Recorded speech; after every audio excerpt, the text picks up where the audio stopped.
Salut à toi. J'ai pris le micro, je suis retournée m'installer en Guadeloupe et je fais un test. Ça atténuera peut-être le bruit des grenouilles qu'on entend un peu partout autour, qui moi me berce et me fait beaucoup de bien. Ça faisait 4 ans que j'avais quitté l'île et la différence d'ambiance entre la France de métropole et les Antilles, elle est vraiment notable. Cela dit, ça n'enlève rien au passage que je suis en train de vivre et que je viens partager ici aujourd'hui, qui résonnera peut-être avec des personnes qui traversent la même période, les mêmes étapes, les mêmes épreuves, je pourrais même dire.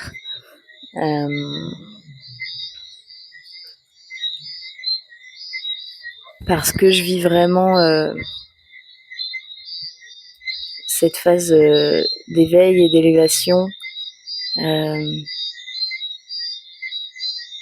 avec beaucoup de difficultés à oser être moi, à oser m'écouter sur toutes mes décisions, à pas me laisser embarquer des fois dans les rythmes des autres, leurs habitudes, leurs envies. Et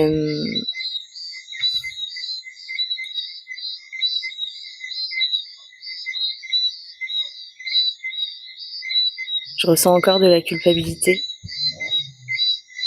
de ne pas comme profiter de toutes les propositions qu'on me fait,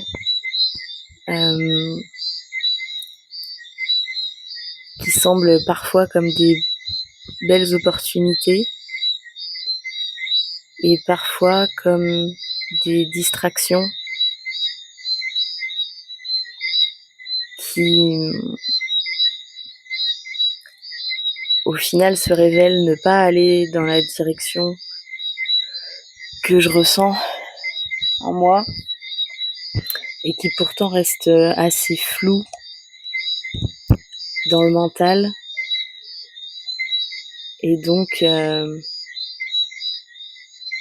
m'aident pas toujours à poser des objectifs, en tout cas à connaître de manière rationnelle mon objectif actuellement dans tout ça.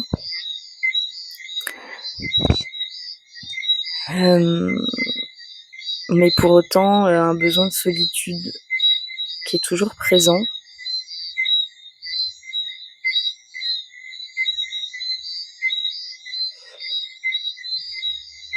Que je ressens assez fortement jugé de l'extérieur.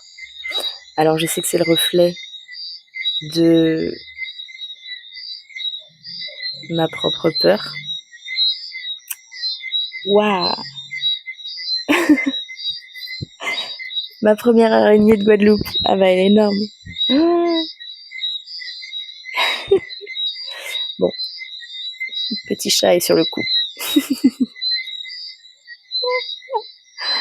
Waouh, je parle de peur et c'est une araignée qui se pointe.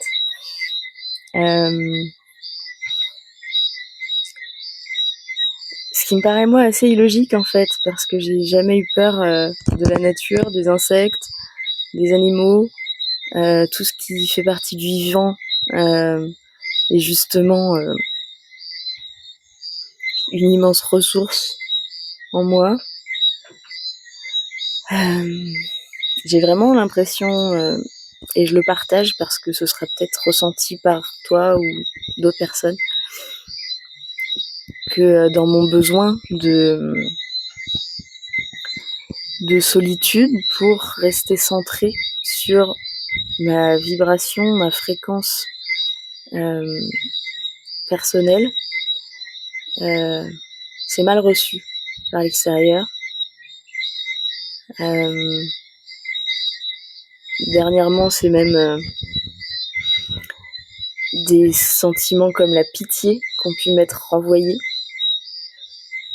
Donc je me suis posé la question, est-ce que je fais pitié aux gens à rester enfermés alors que j'ai énormément de choses à partager et à offrir au monde?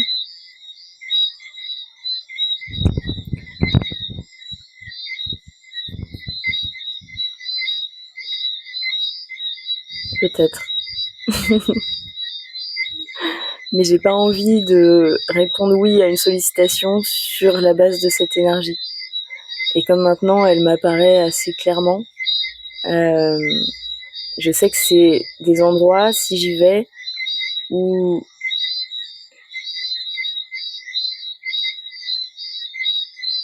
ma posture de victimisation, de victime, tout simplement, risque de ressurgir fort. Et certes, j'ai pas envie de m'y reconfronter. Il y a encore des situations que je fuis, sûrement, parce que dans certains contextes,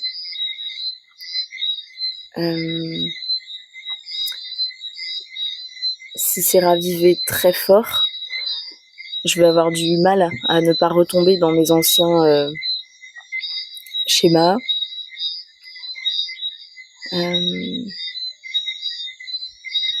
Même si je ne réagis plus ou moins aux situations, c'est une énergie qui est très plombante de devoir jouer la victime.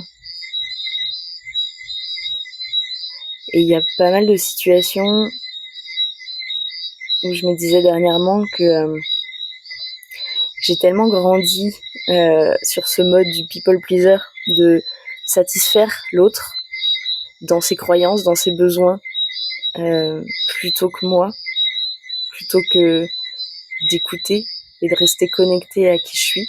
Je me suis effacée beaucoup en grandissant. Et donc je m'effaçais pour donner raison en fait à l'autre, pour dorloter les égos en face, quitte à oublier le mien, ce qui a fait voilà, dans mon processus naître énormément de colère quand je m'en suis rendu compte, de la tristesse, enfin voilà, plein d'émotions que je refoulais hein, clairement. Mais j'ai encore ce fonctionnement. J'ai des perceptions très très fortes et mon inconscient perçoit avant mon conscient la projection que les autres ont de moi. Et pour ne pas faire de vagues, je vais jouer le jeu, je vais jouer le rôle. Donc si effectivement je suis face à quelqu'un qui me prend pour une petite chose fragile, je vais tomber dans cette victimisation. Et le fait de m'en rendre compte déjà là et de pouvoir le verbaliser, pour moi c'est à chaque fois des étapes et des pas en plus pour ne plus accepter de jouer ces rôles. Par contre, le moment où je le fais, ça dérange en face. Ça fait des vagues. Et ça provoque par enchaînement voilà, tout le reste des peurs.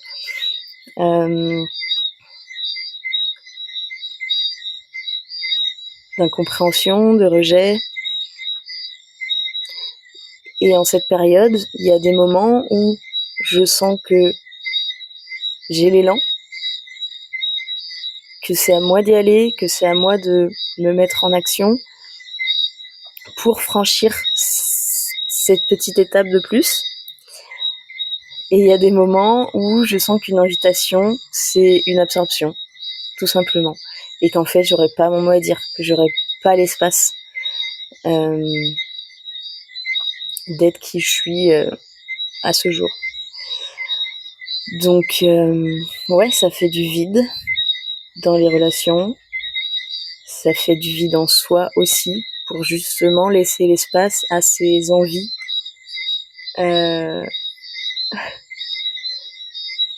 Soit c'était une orbe énorme, soit un éclair dans le ciel, mais je ne crois pas qu'il y ait d'orage.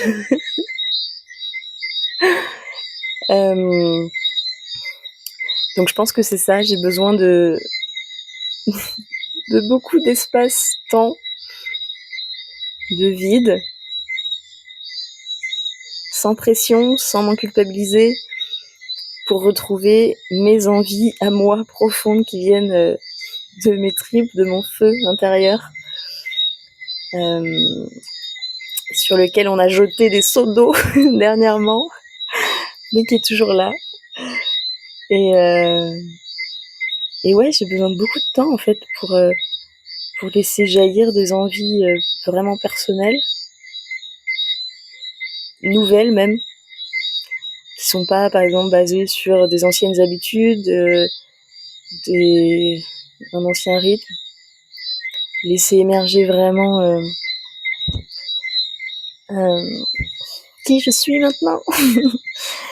Ou en tout cas ce qui est plus aligné à moi, ce qui me vide pas complètement après avoir fait l'action ou vécu la situation.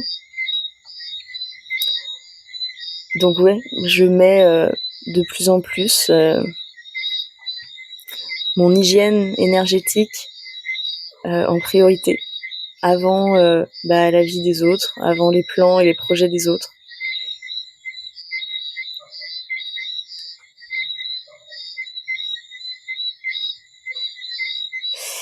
Et je pense que ce qui me gêne dans le fond, quand je sens que ça dérange l'extérieur, je retourne forcément la question et je me demande quelle partie de moi ça dérange.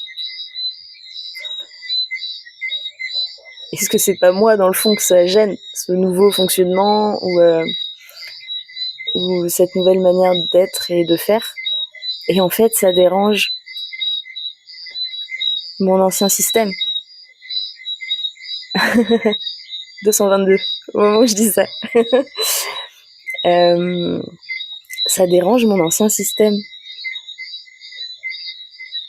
Ça dérange mes anciens schémas que je modifie chaque jour et même quand je suis toute seule dans mon espace avec moi-même. L'extérieur me permet de me rendre compte de tout ça. Ça me permet de ne pas leur en vouloir, de ne pas tomber dans la rancœur ou dans la colère ou autre, et de rester juste avec cet effet miroir qui s'est beaucoup atténué quand même, comparé à il y a quelques mois. Si t'es encore là à écouter cette vidéo, c'est que on est peut-être sur le même plan d'évolution et que peut-être t'as vécu aussi des moments de miroir extrêmes, intérieur-extérieur.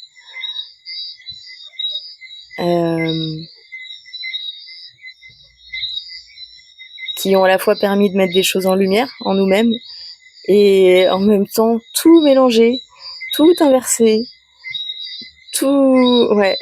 Enfin, ça a mis en lumière la pelote de laine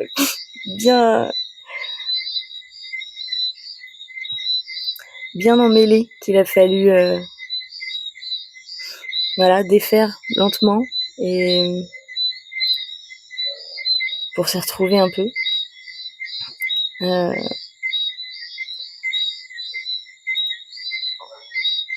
Parce qu'à tout prendre sur les épaules et à s'accuser de tout, à s'accabler de tout, ça a entretenu cette posture de victime justement qui moi fait partie de mes énergies, mais qui est à transmuter en liberté intérieure. Donc je donne le tip, si jamais ça sert à quelqu'un, à chaque fois que je me sens dans cette posture de victimisation, c'est que j'ai besoin de faire ne serait-ce qu'une action qui me rapporte un peu de liberté, intérieure et extérieure.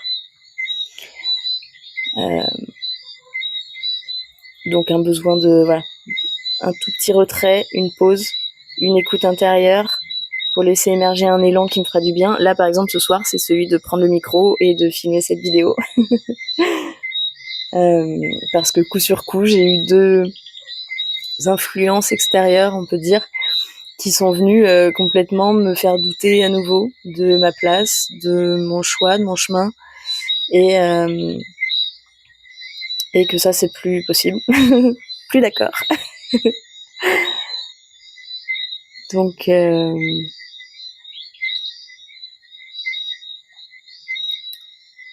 sens quand même beaucoup plus justement de liberté d'action et de légèreté ici en Guadeloupe, comparé au rythme effréné de la métropole et petit à petit, j'espère justement réussir à me dégager un petit peu de toutes ces peurs que j'ai réabsorbées aussi de par l'environnement.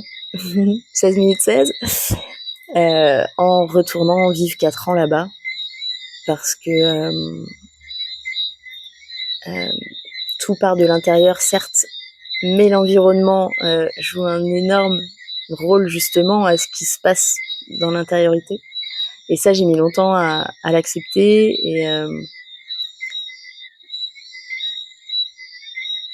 et à me dire que j'étais pas responsable de tout non plus, à rendre avec gratitude la co-création à la vie, tout simplement, pour me décharger de certaines responsabilités que j'endossais qui ne m'appartiennent pas et retrouver plus facilement là où je fuyais mes responsabilités. Et je suis encore dans cette phase, je pense, à retrouver lucidité et discernement sur les responsabilités que je dois prendre et reprendre dans ma vie, créer même, pour tout ce qui est nouveauté.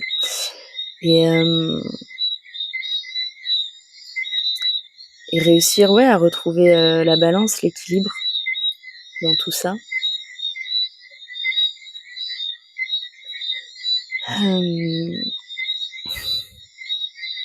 Voilà, premier partage de ce retour en Guadeloupe et de cette phase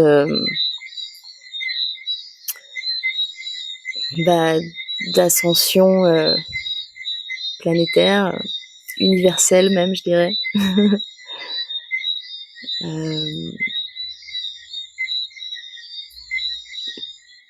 Je vais rajouter juste un petit bout parce que à la base, je venais pour parler de ce sentiment d'être un peu perdu au milieu des autres quand on sort, quand on se balade, d'avoir tous les yeux rivés sur nous, de se sentir du coup des fois complètement inadapté dans l'environnement. Et ce qui m'est venu hier, c'est que tout simplement, si moi, quand je croise des gens, qu'on se regarde dans les yeux, et que ce qui me vient en tête, c'est qui doit se demander ce que je fais là, et évidemment,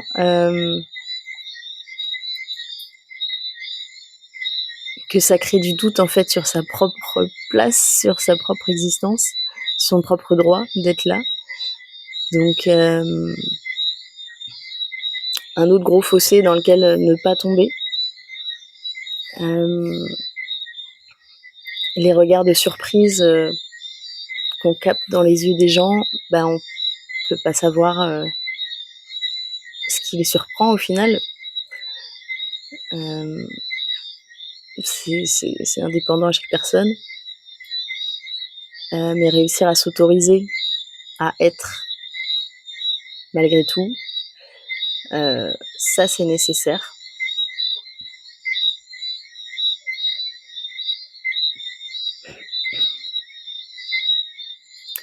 Mais c'est fort déstabilisant, le nombre d'espaces dans lesquels on entre et où d'un coup, hop, tous les regards, tous les conversations changent, le mouvement se modifie. Enfin, c'est assez perturbant et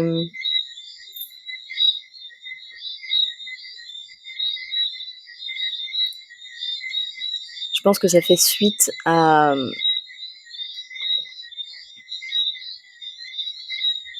un gros apprentissage. Une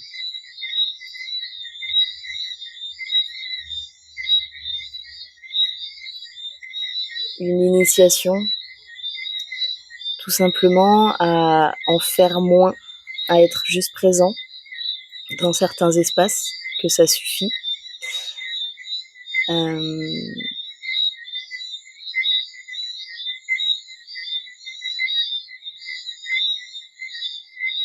Et à laisser, j'ai envie de dire, la gravité faire son travail aussi. Mais ça fait suite à un gros moment de sentiment d'errance et de perditude. Et d'inadéquation que j'ai traversé vraiment, heureusement avec un peu d'innocence, parce qu'il en faut.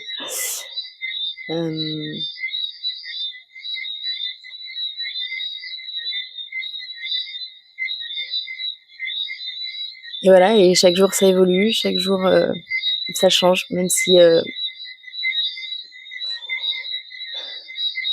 c'est encore un jugement, mais des fois l'extérieur nous renvoie que justement rien ne bouge.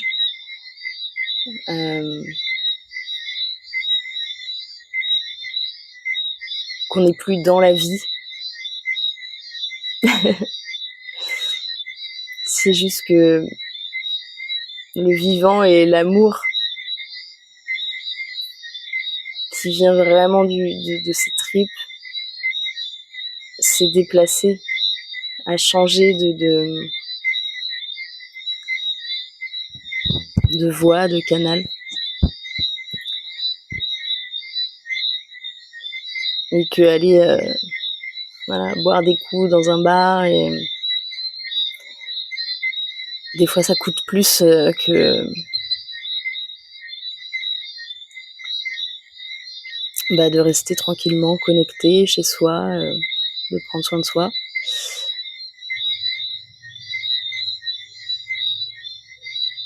Et c'est pas pour ça qu'on arrête de vivre, au contraire. Donc voilà, petit message pour croire en soi. Si jamais quelqu'un avait besoin de l'entendre, moi j'avais besoin de le dire et de le transmettre. Donc courage, on s'accroche, on croit en soi et on continue le chemin. On ose se montrer quand même. Une petite sortie par jour au minimum, c'est ce que je m'impose. Rien qu'un sourire distribué dans la rue, ça peut suffire à égayer une de mes journées. Et je sais que la route est encore longue et qu'il y en aura beaucoup, des sourires échangés. Voilà. Je te souhaite une belle route, un beau chemin et peut-être à bientôt.